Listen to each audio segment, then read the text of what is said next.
Bismillahirrahmanirrahim. Alhamdulillahirabbil alamin wa bihi nasta'inu ala umuri dunya waddin wa usolli wa usallimu ala asyrafil anbiya'i wal mursalin wa ala alihi wa ashabihi wa man tabi'ahum bi ihsanin ila yaumiddin amma ba'd. Allahumma anfa' bima 'allamtana wa 'allimna ma yanfa'una wa zidna ilma. Allahumma inna nas'aluka ilman nafi'an wa rizqan tayyiban wa amalan mutaqabbalan. Allahumma inna as'aluka salamatan fid din wa afiyatan fil jasadi wa ziyadatan fil ilmi wa barakatan fil rizqi wa taubatan qabla al-maut wa rahmatan 'indal maut wa maghfiratan ba'dal maut. Amin ya rabbal alamin. Alhamdulillah, pada kesempatan malam hari ini kita insyaallah ta'ala akan melanjutkan kembali membaca hadis arba'in karya Al-Imam An-Nawawi rahimahullah ta'ala. Kita masuk pada hadis yang ke-21. Qala mu'alif rahimahullah ta'ala al-hadisul hadi wal ashrun. Hadis yang ke-21. An Abi Amr qila Abi Amrah Sufyan ibn Abdullah radhiyallahu anhu, dari Abu Amr, waqila, dan ada yang mengatakan Abi Amrah, yakni Sufyan ibn Abdullah radhiyallahu anhu, qala, dia berkata, qultu, aku berkata kepada Rasulullah sallallahu alaihi wasallam, ya Rasulullah, kulli fil islami qawlan la as'alu anhu ahadan ghairak.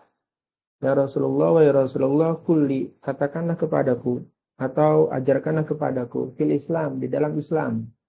Ya, ini maksudnya dalam syariat Islam. Qawlan, satu perkataan, la as'alu anhu ahadan, yang tidak aku tanyakan darinya kepada seorang pun ghairaka, selain kepadamu. Lalu Rasulullah sallallahu alaihi wasallam menjawab, kul, katakanlah, amantu billahi tsumma istaqim. Aku beriman kepada Allah, kemudian istiqomahlah. Rawahu Muslim. Perkataan ini, yakni perkataan dari Sufyan ibn Abdullah kepada Nabi sallallahu alaihi wasallam, yakni kulli fil islami qawlan la as'alu anhu ahadan ghairaka, ajarkanlah atau katakanlah kepadaku satu ucapan dalam Islam yang tidak akan aku tanyakan kepada seorang pun selain engkau ya Rasulullah. Ini menunjukkan bahwasanya permintaan dari Sufyan bin Abdullah radhiyallahu anhu menunjukkan tentang semangatnya para sahabat di dalam mengetahui urusan agama ini. Dan pertanyaan sahabat tersebut jelas menunjukkan bahwasanya Sufyan ibn Abdullah ini memiliki keingintahuan yang dalam, memiliki keinginan untuk bisa memperbaiki diri. Dan pernyataan atau perkataan dari Sufyan bin Abdullah radhiyallahu anhu ini mengajarkan kepada kita suatu perkataan yang mencakup ajaran Islam yang menyeluruh atau cukup begitu, sehingga tidak membutuhkan kepada selainnya. Dalam arti Abu Amr atau Abu Amrah ini radhiyallahu anhu menginginkan jawaban yang menyeluruh dan jelas, sehingga hal itu tidaklah membutuhkan orang lain, ya, setelah ditanya atau dijawab oleh Rasulullah sallallahu alaihi wasallam. Dan ini juga menunjukkan jelinya pertanyaan sahabat ridwanullah alim ajma'in ini, radhiyallahu anhu ini.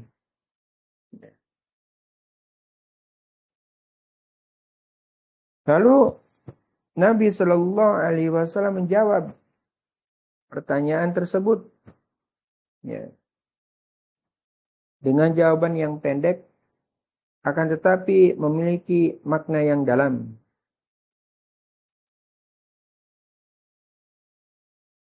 Yani Rasulullah alaihi wasallam beliau bersabda, "Qul amantu billah." Katakanlah aku beriman kepada Allah. Katakanlah aku beriman kepada Allah. Kemudian istiqomahlah. Hal ini sebagaimana dalam firman Allah Subhanahu wa taala di surat Fussilat ayat yang ke-30, yang di mana Allah taala berfirman, "Innal ladzina qalu rabbuna Allah tsumma istaqamu." Sesungguhnya orang-orang yang berkata Rabb kami adalah Allah, kemudian mereka istiqamah. Tatanazzalul alaihimul malaikatu. Maka malaikat-malaikat akan turun kepada mereka dengan mengatakan, "Alla takhafu wa la tahzanu." Janganlah kalian takut dan janganlah kalian bersedih. Wa absyiru bil jannah. Dan bergembiralah kalian dengan memperoleh surga allati kuntum tu'adun, yang telah dijanjikan kepada kalian.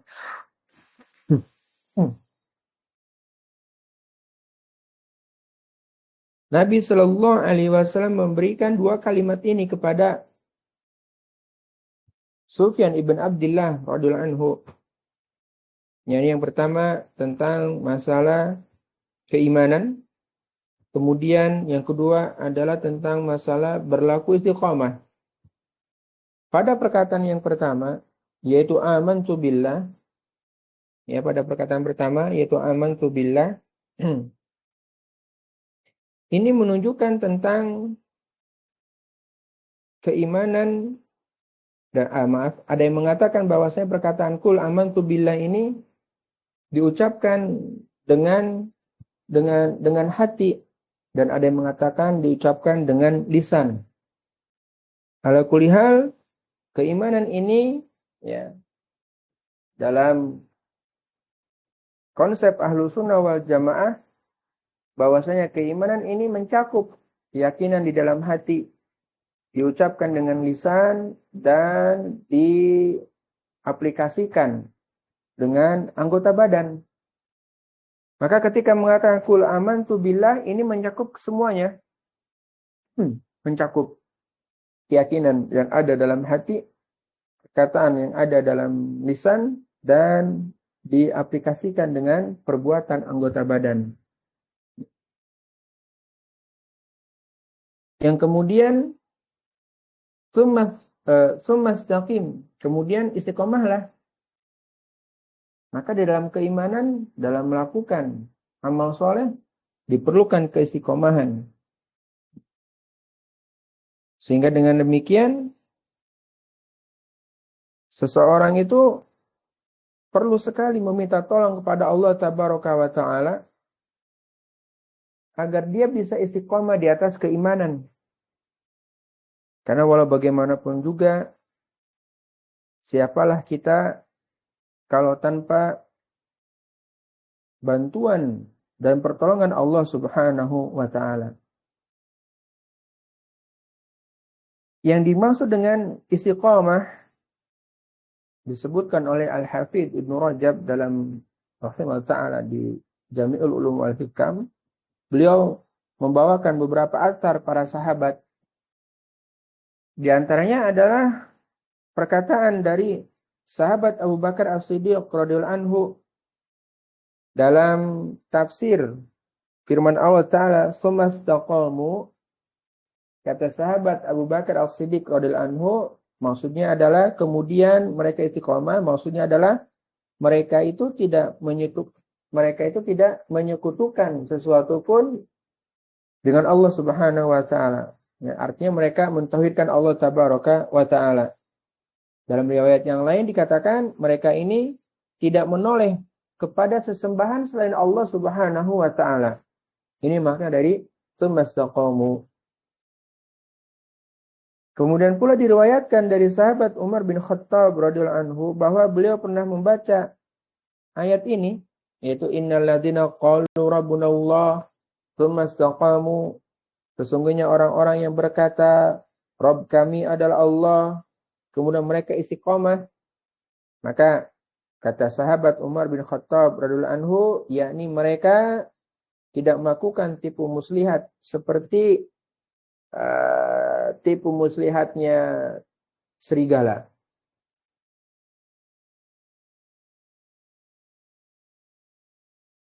Lalu masih berkaitan dengan firman ini, sahabat Ibnu Abbas radhiyallahu anhu beliau mengatakan maksud dari tsumma istaqamu adalah mereka ini istiqomah dalam melaksanakan fardu-fardu yang Allah tetapkan. Ya. Ala kulli hal, ikhwatal iman rahimani wa rahimakumullahu jami'an. Semua yang disampaikan oleh para sahabat yang mulia tadi, ridwanullah alaihim ajma'in, itu semuanya adalah benar. Yang dimana seseorang itu sudah sepatutnya dan meminta tolong kepada Allah agar istiqomah di atas tauhid yang sempurna. Yang dimana tauhid ini yang bisa mengharamkan pemiliknya itu masuk neraka. Dia meyakini bahwasanya tidak ada sesembahan yang berhak diibadahi dengan benar kecuali Allah Subhanahu wa taala. Dia melakukan ibadah hanya kepada Allah Tabaraka wa taala. Sehingga kesimpulannya, kata Ibnu Rajab Al-Hafidh rahimahullah taala, beliau istiqomah itu maksudnya adalah menempuh shiratal mustaqim, jalan yang lurus, yaitu agama yang lurus, yang enggak nyimpang ke kanan maupun menyimpang ke kiri. Dan semuanya itu mencakup ya pelaksanaan semua ketaatan, baik yang sifatnya zahir maupun yang batin. Juga meninggalkan setiap yang dilarang. Maka wasiat ini adalah wasiat yang ringkas tetapi mencakup semua urusan agama. Inilah istimewanya perkataan Nabi kita alaihi salatu wassalam. Lalu ikhwatal iman rahimani wa rahimakumullahu jami'an. Sebagai tambahan bahwa dalam rangka melengkapi kekurangan di dalam menjalankan istiqomah, kadang kan manusia, kita maksudnya ya, itu sudah berazam untuk istiqomah dalam melakukan amal kebaikan. Ternyata di tengah jalan ada aja gangguan. Sehingga menyebabkan kadar istiqomah kita itu berkurang. Lalu bisakah kadar istiqomahan itu disempurnakan atau dilengkapi? Maka jawabannya, kata Al-Hafidh Ibnu Rajab rahimahullah ta'ala, beliau menyampaikan surat Fussilat ayat 6. Allah Ta'ala berfirman, fastaqimu ilaihi wastaghfiruhu. Maka istiqomalah kalian kepadanya dan mohonlah ampunan kepadanya. Kata beliau, di ayat ini katanya, terkandung isyarat yang menunjukkan bahwa pasti terjadi kelalaian dalam keistiqomahan yang diperintahkan. Maka kelalaian dan kekurangan tersebut disempurnakan atau dilengkapi dengan istighfar yang menuntut adanya tobat dan kembali kepada istiqomah. Ya, ini menunjukkan istiqomah itu ada kalanya turun ya, semangatnya turun, atau bahkan dia keluar ya dari jalan istiqomah gitu. Untuk melengkapinya adalah dia memohon ampun, banyak-banyak istighfar kepada Allah Subhanahu wa taala.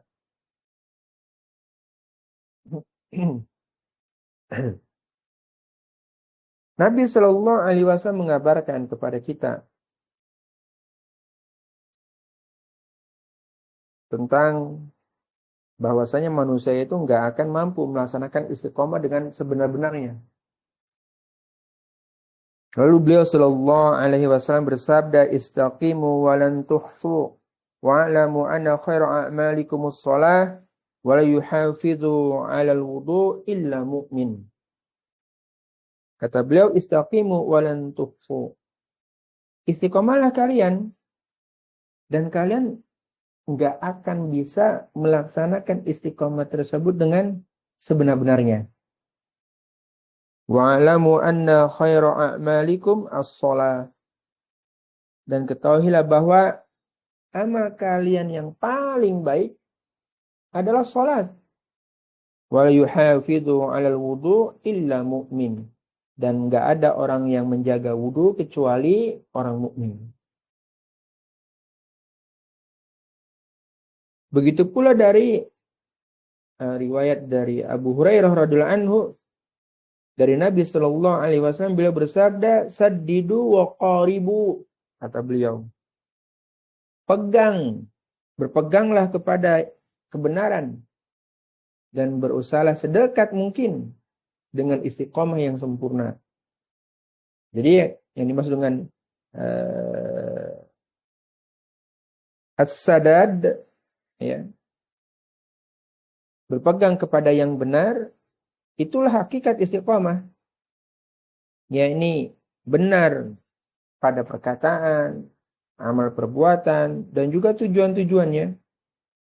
Sedangkan yang dimaksud dengan waqaribu, kata Ibnu Rajab rahimahullah ta'ala, yaitu apa?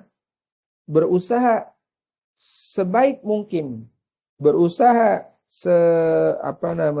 sekuat mungkin meraih apa-apa yang dekat dengan tujuan. Kalau yang menjadi tujuan tersebut nggak bisa digapai.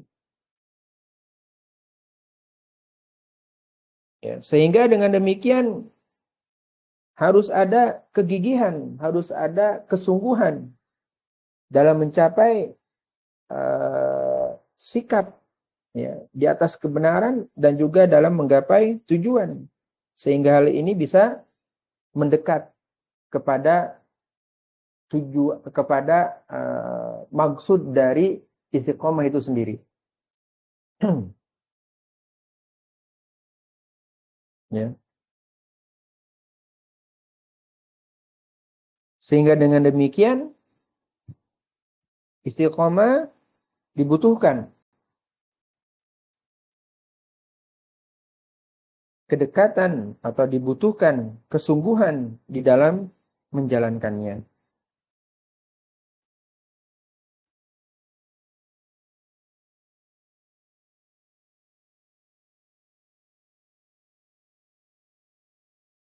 Seseorang yang dia istiqomah di atas ma'rifatullah, dia istiqomah di atas ma'rifatullah,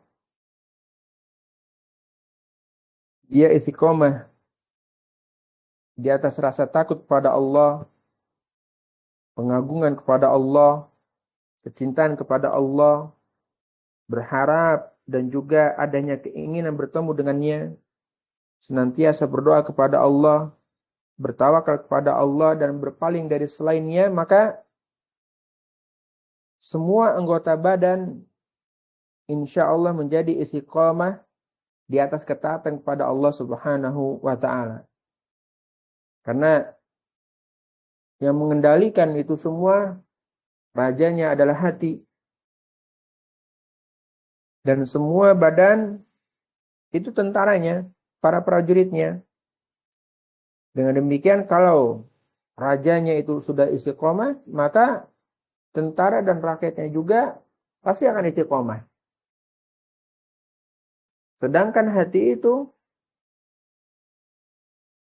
lemah bisa saja terkikis keistiqomahan tersebut dengan syubhat dan syahwat. Maka untuk membentengi hati menjadi hati yang kuat, ketika lalai, segera dia dilengkapi, disempurnakan dengan yang namanya istighfar kepada Allah Subhanahu wa ta'ala.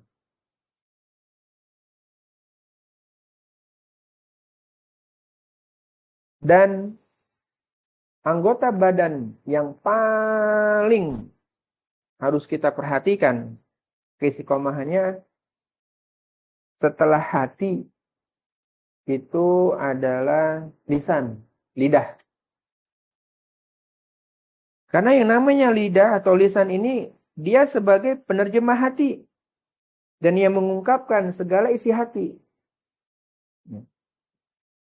Itulah sebabnya Nabi Shallallahu Alaihi Wasallam beliau memerintahkan untuk istiqomah. Beliau berwasiat setelah itu untuk menjaga lidah. Dari Abu Sa'id Al-Khudri radhiyallahu anhu disebutkan bahwa idza asbaha ibnu Adam, kalau anak Adam telah berada di pagi hari, fa innal a'dha kullaha tukaffirul lisan. Maka semua badan mengingkari lisan. Fataqulu, mereka berkata, badan-badan ini bilang, ittaqillaha fina, takutlah kepada Allah berkaitan tentang urusan kami. Fa innama nahnu bika, karena sesungguhnya kami ini tergantung kepadamu, wahai lisan. Fa inistaqamta istaqamna, kalau kamu, maksudnya lisan, kalau ternyata engkau lisan istiqomah, maka kami pun sebagai anggota badan istiqomah. Wa ini wajajta iwajajna, dan kalau ternyata kamu bengkok, maka kami pun ikut bengkok. Ya. Ini sebagaimana diriwayatkan oleh At-Tirmidzi. Ya. Ini menunjukkan teman-teman sekalian rahimahullah ta'ala, dua anggota badan ini, hati sama lisan, benar-benar menjadi anggota badan yang sangat urgen sekali untuk bisa memberikan kepada kita keistiqomahan lahir dan batin. Istiqomah itu fluktuatif, dilengkapi biar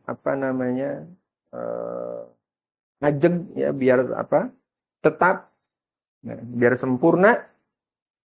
Maka kita butuh pertolongan kepada Allah Subhanahu wa ta'ala. Lalu ketika turun istiqomah tersebut, atau ketika lalai istiqomahnya itu, melakukan kelalaian dan seterusnya, maka kita memohon ampun kepada Allah Tabaraka wa ta'ala. Dan kita berharap teman-teman sekalian, rahimani wa rahimakumullahu jami'an, agar Allah Tabaraka wa ta'ala memberikan kepada kita keistiqomahan di dalam beriman kepadanya semata. Amin ya rabbal alamin. Faedah dari hadis ini, hadis yang ke berapa? 21 ya. Yang pertama adalah tentang semangatnya para sahabat ridwanullah alaihim ajmain dalam bertanya tentang perkara urusan agama mereka. Dan yang mereka inginkan, para sahabat inginkan, tidak lain dan tidak bukan hanyalah kebaikan. Kebaikan amal mereka. Kebaikan akhir hidup mereka. Dan faedah berikutnya adalah bahwa suatu pertanyaan yang baik menunjukkan tentang kesempurnaan akal dan juga bagusnya logika atau bagusnya niat. Sehingga pertanyaan ini mendapatkan jawaban yang menyeluruh. Faedah berikutnya adalah beriman kepada Allah Subhanahu wa taala dan kepada apa-apa yang ada dalam kitabnya dan ada di dalam sunnah nabinya sallallahu alaihi wasallam merupakan di antara jalan merupakan fondasi bagi seseorang untuk melakukan istiqomah. Dan hendaklah seseorang itu dia istiqomah atau konsisten di atas kebenaran dan juga di atas petunjuk al-huda sampai ajal menjemput. Dan ini juga adalah harapan kita. Amin ya rabbal alamin. Hadis berikutnya, hadis yang ke-21. Qala mu'alif rahimahullah ta'ala an Abi Abdullah,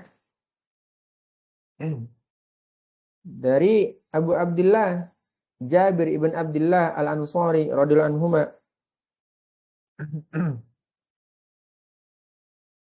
dari Jabir bin Abdullah radhiyallahu anhuma, anna rajulan sa'ala Rasulullah sallallahu alaihi wasallam faqala, ada seorang yang bertanya pada Rasulullah sallallahu alaihi wasallam. Dia bilang, "Ara'aita idza sholaitul maktubat wa sumtu Ramadan wa ahlaltul halal wa haramtul haram wa lam azid ala dzalika syai'an adkhulul jannah," katanya. Ara'aita, bagaimana menurut kamu? Maksudnya bagaimana menurutmu ya Rasulullah? Idza sholaitul maktubat, kalau aku melakukan sholat maktubah, sholat wajib, sholat fardu, sholat yang fardu. Wasumtu Ramadan, dan aku berpuasa wajib bulan Ramadan.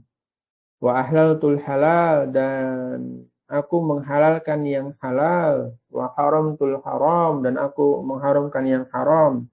Walam azid ala dzalika syai'an, dan aku tidak menambah sesuatu apapun. Ya, aku tidak menambah sesuatu apapun. Tidak menambah sedikit pun dari hal-hal yang telah disebutkan tadi. Adkhulul jannah, apakah aku masuk surga? Lalu Nabi Shallallahu alaihi wasallam menjawab dengan ringkas dan dalam. Kata beliau, "Na'am." Iya. Rawahu Muslim.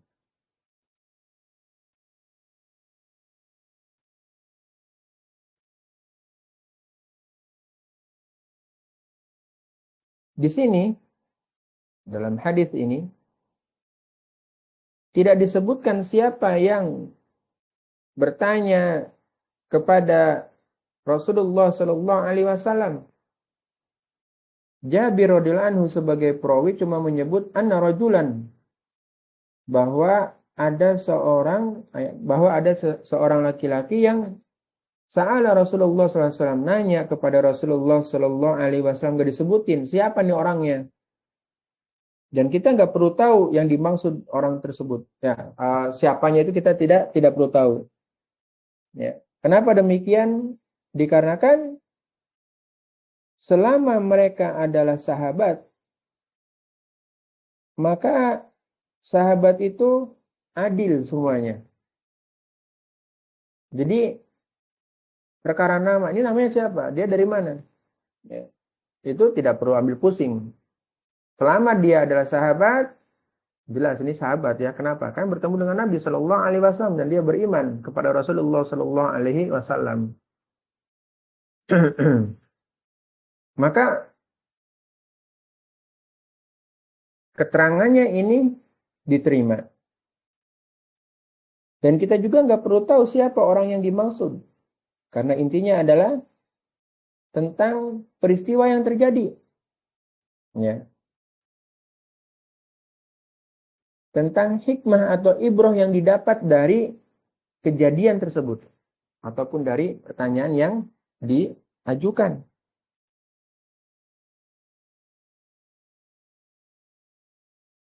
Dan perkataan dia, ara'aita, maksudnya adalah, beritahukan kepadaku,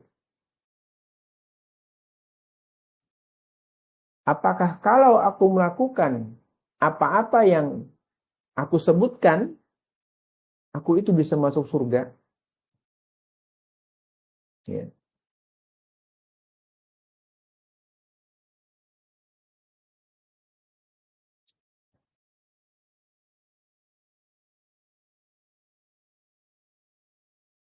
Di sini orang ini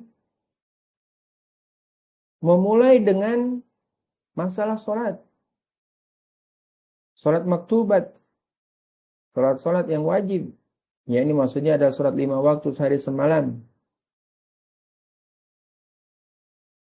Yang dimana sholat 5 waktu ini ya merupakan perintah yang datangnya langsung dari Allah Subhanahu wa taala ketika Nabi kita alaihi salatu wassalam dipanggil ke Sidratul Muntaha.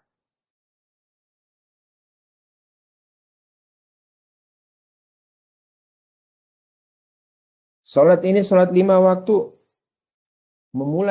Dia memulai dengan salat 5 waktu yang menunjukkan perkara ini adalah perkara yang sangat penting sekali. Lalu dia melanjutkan, orang yang bertanya ini melanjutkan kepada perkara yang kedua, yaitu puasa di bulan Ramadan. Jelas puasa di bulan Ramadan ini ya tentu maksudnya adalah puasa wajib di bulan Ramadan. Yang dimana ini juga merupakan syiar Islam. Ya, sholat syiarnya kaum muslimin. Puasa wajib di bulan Ramadan juga syiarnya kaum muslimin. Dan kedua ibadah tersebut itu adalah ibadah yang sifatnya adalah wajib atas kaum muslimin, baik yang laki-laki ataupun yang perempuannya. Kemudian orang ini mengatakan berkaitan dengan masalah perkara-perkara yang halal. Dia bilang, aku menghalalkan apa yang sudah halal dan mengharamkan apa yang memang haram. Ya. Sebagian ulama, kata Al-Hafidh Ibnu Rajab rahimahullah ta'ala, menafsirkan bahwa menghalalkan yang halal maksudnya adalah meyakini kehalalannya. Dan yang dimaksud dengan mengharamkan yang haram maksudnya meyakini keharamannya yang disertai dengan sikap menjauhi perkara yang haram tersebut. Lalu beliau melanjutkan, ada juga yang mengatakan bahwasanya menghalalkan yang halal di sini adalah melaksanakannya. Sehingga halal di sini maknanya segala sesuatu yang bukan haram. Dengan demikian masuk di dalamnya perkara-perkara yang wajib, yang sunnah, yang mubah. Dengan demikian maksudnya adalah orang ini melakukan setiap apa saja asal bukan sesuatu yang haram dan tidak melampaui batas dari sesuatu yang mubah. Seperti itu. Hadis ini juga menunjukkan tentang siapa saja yang melaksanakan perkara-perkara yang diwajibkan dan meninggalkan perkara-perkara yang diharamkan, maka dia akan masuk surga.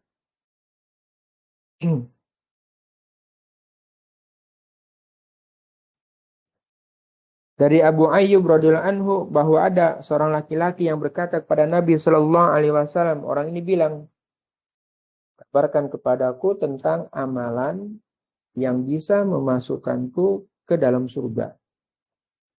Lalu beliau sallallahu alaihi wasallam bersabda, ta'budullaha la tusyriku bi syai'a wa tuqimus shalah wa tutiyaz zakah wa tasilur rahimah. Kamu beribadah kepada Allah, kamu hanya beribadah kepada Allah dan tidak menyekutukannya. Kamu mendirikan sholat, menunaikan zakat, dan menyambung silaturahim. Ya. Begitu pula di riwayat Abu Hurairah radhiyallahu anhu dari Al-Bukhari dan Muslim. Ada seorang Arab pedalaman, Arab Baduy, bilang kepada Nabi Shallallahu Alaihi Wasallam, "Dullani ala amalin, idza amiltuhu dakhaltu jannah." Dullani katanya, tunjukkan kepadaku. Ala amalin, suatu amalan, idza amiltuhu dakhaltul jannah. Kalau aku melakukannya, aku masuk surga. Lalu Nabi Shallallahu Alaihi Wasallam menjawab, "Ta'budullaha la tusyriku bi syai'a." Kamu beribadah hanya pada Allah, tidak menyekutukannya dengan sesuatu apapun juga. Wa tuqimus sholatal maktubah. Mendirikan salat maktubah, salat fardu, salat wajib. Wa tu'addiz zakata al-mafruḍah. Menunaikan zakat fardu. Wa tasumur Ramadan. Dan berpuasa bulan Ramadan. Terus orang ini bilang lagi, qala, dia berkata, "Walladzi ba'atsaka bil haqq." Demi Rabb yang sudah mengutusmu dengan kebenaran. La azidu ala hadza syai'an abadan wala unqisu minhu. Ya. Demi Rabb yang telah mengutus engkau dengan kebenaran, aku enggak akan menambah sesuatu pun selamanya dan enggak akan menguranginya. Tidak akan menambah dan juga tidak akan menguranginya. Falamma walla. Ketika orang itu pergi, Nabi Shallallahu Alaihi Wasallam bersabda, "Man sarrahu an yanzura ila rajulin min ahlil jannah, falyanzur ila hadza." Siapa yang ingin melihat seorang penghuni surga, maka lihatlah kepada orang tersebut. Masya Allah. Ya. Kata Al-Hafidh Ibnu Rajab Al-Hambali rahimahullah ta'ala, maksud dari orang Baduy itu, pada perkataan dia tidak akan menambah sesuatu apapun juga. Kan tadi disebutkan salat yang fardu, kemudian zakat yang fardu, puasa Ramadan, ya. Dia tidak menambah apapun juga, bukan berarti bahwa dia tidak akan melaksanakan sedikit pun dari syarat-syarat Islam yang lain dan wajib-wajib yang lainnya, enggak.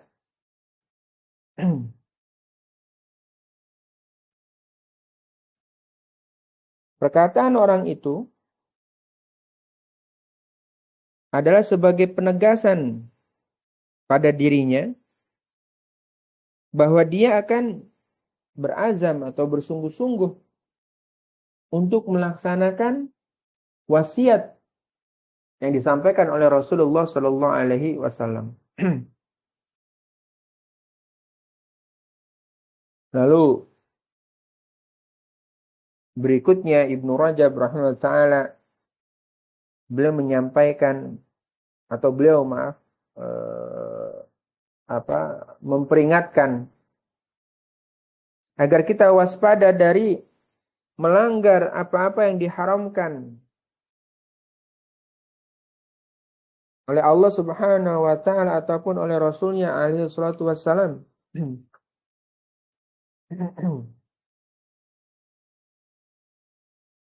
Dan beliau menyampaikan secara makna bahwa melaksanakan amal-amal fardu yang sudah disebutkan tadi, itu semuanya di antara sebab-sebab yang memastikan pelakunya masuk ke dalam surga. Dan kebalikannya, melanggar setiap apa yang diharamkan bisa menjadi penghalang-penghalang seseorang dari masuk ke dalam surganya Allah Subhanahu wa taala. Ya.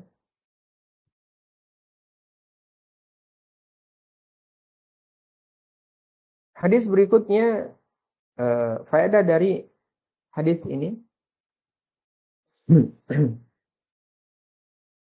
Yang pertama adalah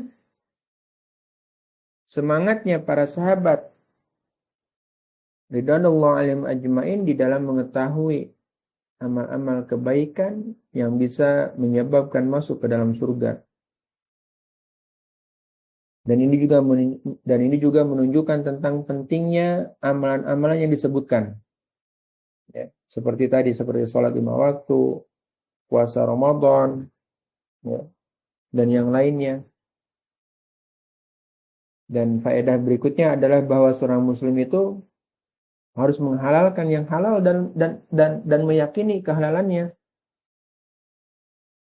Dia juga mengharamkan yang haram sekaligus meyakini akan keharamannya juga disertai meninggalkan hal yang haram itu. Ya. Wallahu a'lam bishawab. Hadis berikutnya, hadis yang ke-23. Beliau rahimahullah ta'ala mengatakan, An Abi Malik Al-Harith Ibn Asim Al-Ash'ari radhiyallahu anhu, qala, dia berkata, Rasulullah sallallahu alaihi wasallam, Rasulullah sallallahu alaihi wasallam bersabda, At-tuhuru syatrul iman. Ya. Bersuci itu adalah separuh dari keimanan. Walhamdulillahi tamla'ul mizan. Dan ucapan alhamdulillah akan memenuhi timbangan. Wa subhanallahi walhamdulillahi tamla'ani aw tamla'u ma baina samai wal ard. Dan ucapan subhanallah walhamdulillah akan memenuhi, ya, ruangan atau akan memenuhi apa-apa yang ada di antara langit dan bumi. Wassalatu nurun. Dan salat itu adalah nur. Wasadaqatu burhanun. Sedekah itu burhan. Wasabru diya'un. Dan sabar itu adalah dia. Wal Qur'anu hujjatun laka aw alaika. Dan Al-Quran itu bakal menjadi hujah yang akan membelamu atau yang akan menuntutmu atau melawan kamu. Kulun nasi yaghdu faba'i'un nafsahu wa mu'tiquha aw mubiquha. Masing-masing manusia berada di pagi hari dalam keadaan mereka menjual dirinya, maka boleh jadi dia membebaskannya atau justru membinasakannya. Rawahu Muslim.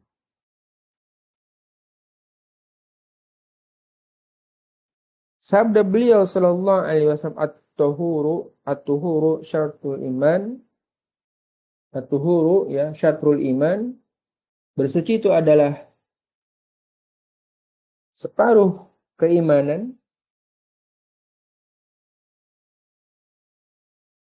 Ini adalah perkara yang sahih yang dipegang oleh mayoritas ulama, bahwa yang dimaksud dengan bersuci di sini, di antara mereka ada yang mengatakan adalah bersuci dengan air dari hadas.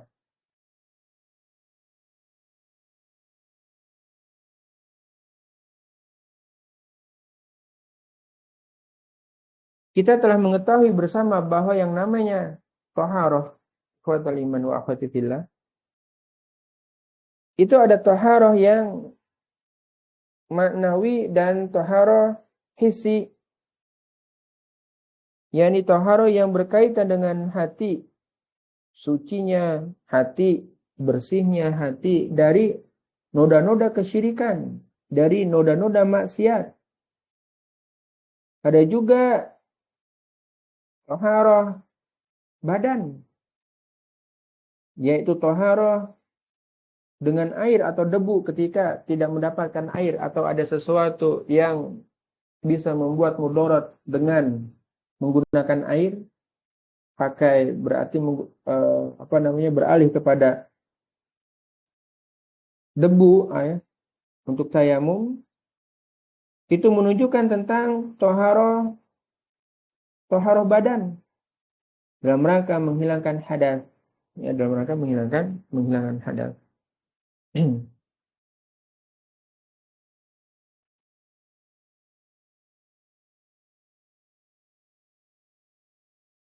Dan sabda beliau sallallahu alaihi wasallam, walhamdulillahi tamla'ul mizan wa subhanallahi walhamdulillahi tamla'ani aw tamla'u ma baina samawati wal ard. Di sini ada kata-kata al-mizan. Artinya adalah timbangan amal perbuatan. Dan ini juga menunjukkan tentang keutamaan mengucapkan hamdalah dan juga mengucapkan tasbih. Mengucapkan tasbih maksudnya menyucikan Allah dari segala kekurangan. Dan mengucap hamdalah atau tahmid, artinya menyifati Allah dengan segala pujian dan kesempurnaan. Disertai dengan keagungan kepada Allah, pengagungan kepada Allah Subhanahu wa taala. Dengan demikian tahmid dan tasbih ini menjadi wirid rutinnya seorang muslim. Yang dengan hal itulah apa-apa yang ada di antara langit dan bumi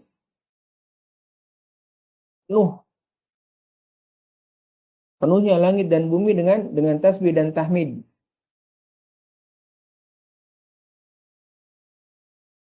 Ya. Dan di sini perawi ragu, ya. Dia mengatakan subhanallahi walhamdulillahi tamla'ani au tamla'u. Di sini perawi ragu nih.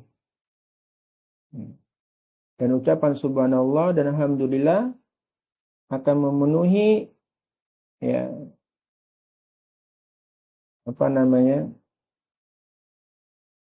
akan memenuhi timbangan atau satu timbangan atau dua timbangan, seperti itu, ya. Ucapan subhanallah dan alhamdulillah ini akan memenuhi dua timbangan atau satu timbangan. Apa-apa yang ada di langit dan di bumi. Ya, apakah dengan si perawi dia ragu, ya, dengan ucapan tamla'ani au tamla'u. Keduanya ini, tamla'ani keduanya, yaitu ucapan subhanallah dan alhamdulillah memenuhi antara langit dan bumi, au tamla'u atau salah satunya. Apakah subhanallah ataukah alhamdulillah yang bakal memenuhi apa-apa yang ada di langit dan di bumi. Ya. Lalu beliau sallallahu alaihi wasallam bersabda, was-sholatu nurun. Dan salat itu adalah nur. Ya, salat adalah cahaya. Wa shadaqatu burhanun. Dan sedekah itu adalah sebagai burhan, bukti yang nyata. Wasabru diya, dan sabar itu adalah diya, sinar yang terang. Ya, sinar yang terang. Sehingga dikatakan bahwa nur sama dhiya itu sebenarnya sama-sama cahaya. Cuman yang membedakan antara keduanya adalah nur di sini cahaya yang tenang. Cahaya yang tenang. Berbeda dengan dhiya, cahaya yang terik. Ya, cahaya yang sangat terik. Jadi boleh diumpamakan bahwasanya nur ini adalah cahaya bulan. Bulan purnama ya. Seperti itu. Cahaya bulan nur ini. Dan atau al-dhiya ini adalah cahaya matahari. Panas, terik. Menunjukkan bahwasanya sholat itu akan mendatangkan ketenangan bagi pelakunya. Mendatangkan kenyamanan. Ya. Sehingga Nabi SAW bersabda, "Ju'ilat qurratu aini fi shalah." Dijadikan ya qurratu aini, penyujuk pandangan atau kedamaian, ya, adalah pada sholat.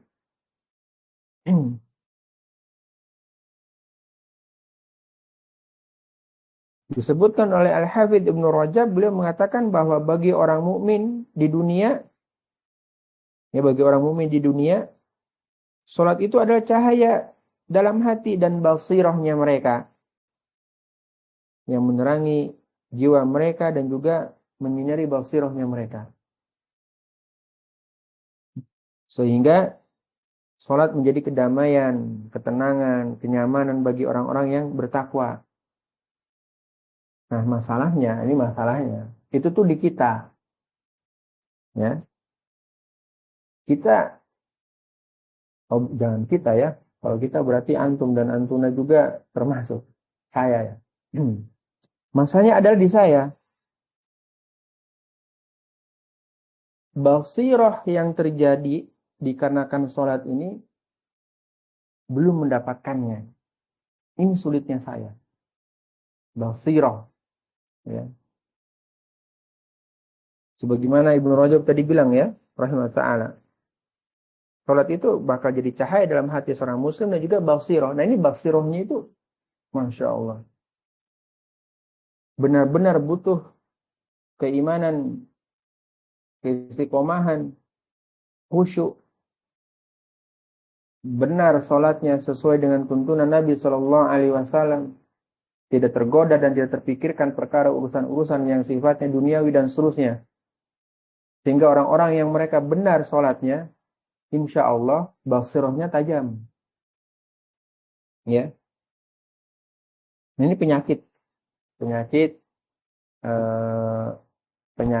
apa namanya bagi kita, ya, penyakit bagi kita itu kadang nggak bisa atau belum mendapatkan basirah dari sholat itu sendiri. Wallahu a'lam bishawab. Ya, wallahu a'lam bishawab. Dan al-burhan dan sedekah ini ada sebagai al-burhan. Al-burhan ini itu cahaya yang atau kilau ya, kilau yang mengitari permukaan matahari. Apa itu istilahnya?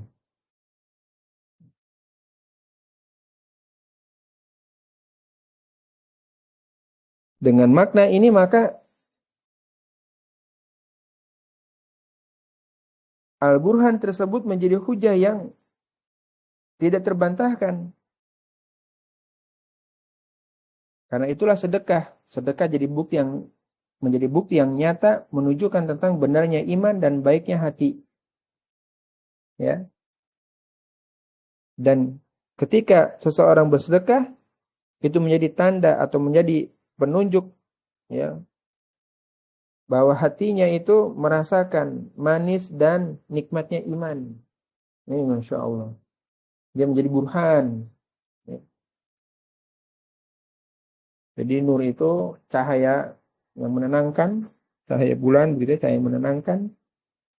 Burhan ini kilau yang ada di sekitaran atau yang ada mengitari permukaan matahari, ya. Apa ya istilah ininya ya? Istilah astronominya, saya lupa. Kemudian yang namanya dhiya itu cahaya yang sangat terik sekali. Orang itu sulit memegang sabar. Panas sabar itu. Ya. Sehingga tidak sedikit orang yang dia melepaskan kesabaran. Ya. Dan yang namanya sabar ikhwatal iman itu sabar. Ada 3. Ya, sabar dalam ketaatan pada Allah, sabar dalam menjauhi maksiat, dan sabar dalam menghadapi takdir-takdir yang telah Allah tabaraka wa ta'ala tetapkan. Lalu kata Ibnu Rajab rahimahullah ta'ala, di antara jenis sabar tadi, di antara jenis sabar yang paling utama, amalan yang paling utama yang mengumpulkan semua sabar tadi, itu adalah puasa, kata beliau. Ya, puasa. Puasa ini menyatukan antara 3 kesabaran tadi. Sabar dalam ketaatan pada Allah, sabar menjauhi maksiat, sabar dalam menghadapi takdir Allah Ta'ala. Ya, dia meninggalkan syahwatnya. Dalam keadaan hatinya tuh kadang nolak. Pengen melakukan maksiat hatinya. Tapi dia ingat dia lagi puasa. Sehingga puasa ini menjadi benteng buat dirinya dari melakukan kemaksiatan. Ya.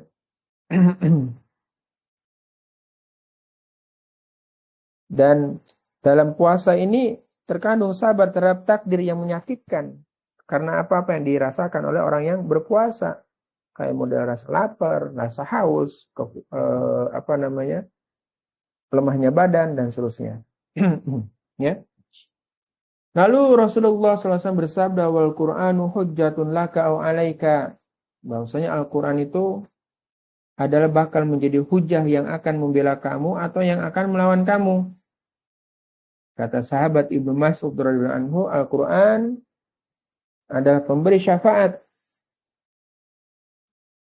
dan juga pembela yang terpercaya. Maka siapa saja yang menjadikan Al-Quran di depannya, Al-Quran tersebut akan membimbing dia ke dalam surga.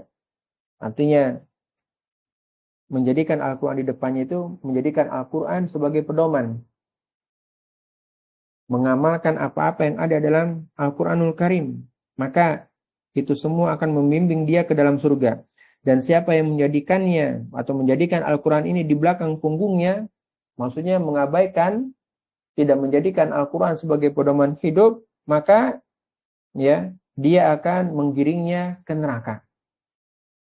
Lalu sabda Nabi Shallallahu Alaihi Wasallam, kulun nasi yaghdu fabai'u nafsahu famu'tiquha au mubiquha. Bahwa masing-masing manusia mereka berada di pagi hari dalam keadaan menjual dirinya, maka boleh jadi dia membebaskannya atau justru membinasakannya. Menunjukkan bahwa setiap orang itu berusaha membinasakan dirinya ataupun membebaskannya. Siapa yang mereka berusaha ke dalam taat kepada Allah, maka dia telah menjual dirinya kepada Allah dan membebaskan dirinya dari azab Allah.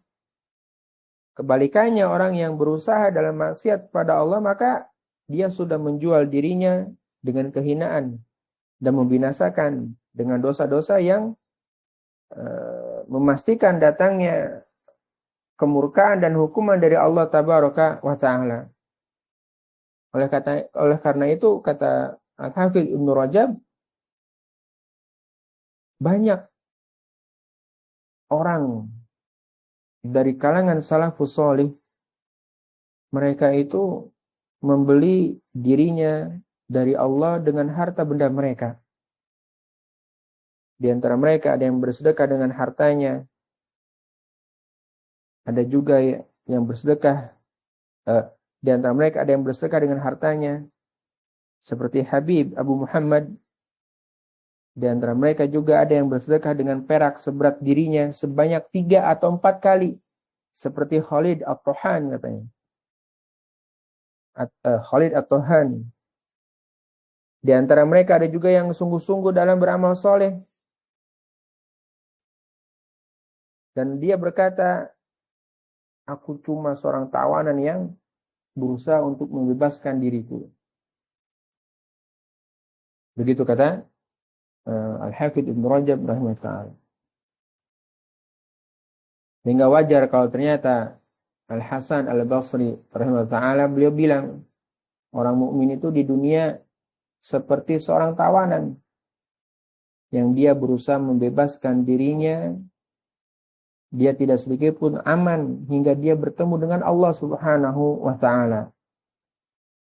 Demikian pula apa yang dikatakan oleh Muhammad Al-Hanafiyah, Muhammad bin Al-Hanafiyah rahimahullah taala, dia bilang, sungguhnya Allah menjadikan surga sebagai harga bagi diri kalian, maka janganlah kalian menjual diri kalian dengan selain surga. Apa-apa yang diamalkan oleh salafun salih rahimahullah ta'ala, ini menunjukkan kesungguhan mereka di dalam melakukan amalan. Kesungguhan mereka di dalam berusaha sebaik mungkin membebaskan diri mereka dari azab Allah Subhanahu wa ta'ala. Siapalah kita dibandingkan mereka? Siapalah kita? Salat kita dibandingkan mereka, puasa kita dibandingkan mereka, sedekah kita dibandingkan mereka, kesungguhan kita dalam menuntut ilmu dibandingkan mereka, dan seterusnya. Siapalah kita? Kita nggak ada seujung kuku pun dari keutamaan mereka.